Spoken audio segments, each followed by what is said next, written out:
Mr. Speaker, the Supreme Court is not facing an ethics crisis, it's a corruption crisis. But it seems like that every single day, there's new headlines about more corruption coming out of our US Supreme Court. But let me be clear, Thomas and Alito need to be impeached and removed from the bench now. I could not agree more with Representative Tlaib right there. It does seem like every week more news comes out. And in fact, it's time once again to dive into the corruption of the Supreme Court, specifically Clarence Thomas, who, look, it takes a lot to make the other justices look ethical, but he does a good job. He just takes so many gifts and apparently so many trips.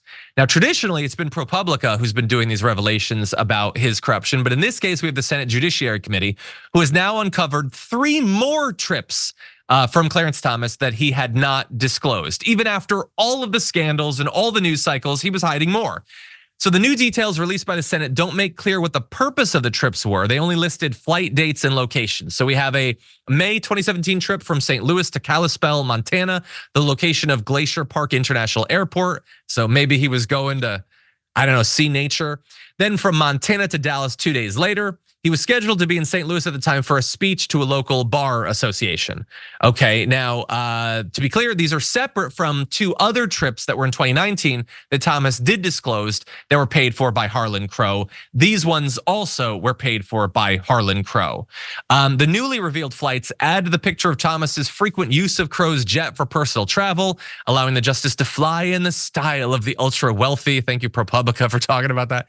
Crow owns a high-end Bombardier Global 5000, a jet that can cost over $10,000 per flight hour to charter, according to charter company estimates. And so more trips due to Harlan Crow. More reason to worry about the connection between those two. For full details, which we can't disclose, it would take the full hour of the show. Look back on, just search Harlan Crow on the damage report and you'll find tons of details. And so now, surely, we've found all of the trips, right? And all of the gifts. He wouldn't possibly be hiding any more, Brett. What do you think? I mean, like, it's so brazen. It's so insane.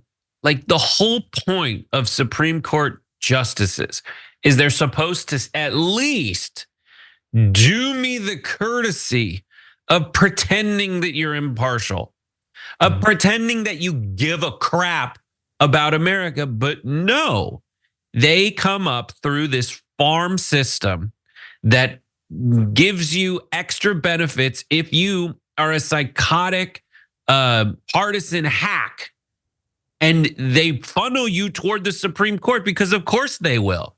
They realized that that was an opportunity to get rid of Roe versus Wade. That was the crux, as John mentioned yesterday. There were so many single issue voters about that issue that they saw it as a big opportunity.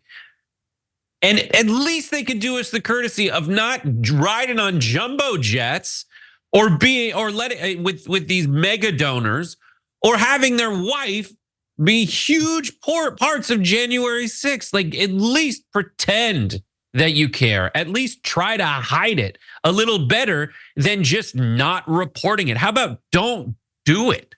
Yeah, don't do it. You already make $400,000 a year. You already have guaranteed massive political power. And it's not enough for them because the Supreme Court justices are just as susceptible to dragon sickness as the rest of them. They're obsessive and ambitious and greedy. That's what they are. And they're also protected, by the way. I'm glad that the Senate unveiled these other trips, but nothing's gonna happen. It doesn't matter, and they're gonna keep doing more of this. They now know that they can accept these gifts and they can take these trips and nothing will happen. And they'll be protected by the Republicans. Back in November, there was an effort to get Harlan Crow to reveal information about these gifts and everything. That was stopped by the GOP. And Senate Republicans also blocked this week Democrats' Supreme Court ethics bill because they don't want the Supreme Court to have to abide by ethics. They love the idea of donors being able to buy Supreme Court justices just the same way that those Senate Republicans have themselves already been bought. And so the idea that these people are suspicious of the elites or trying to check elite interests and wealth and power and all that is utterly ridiculous. Their every move is designed to either enshrine the ability of the rich to do that or distract from the fact that that's what they're doing right now. And Clarence Thomas is just an amazing continued case study of how that works. They're such elitists that one of them is named Elite O. Dun, dun, dun. One of them is named Harlan Crow, which sounds like a really over-the-top villain name in one of my fantasy stories. It's true.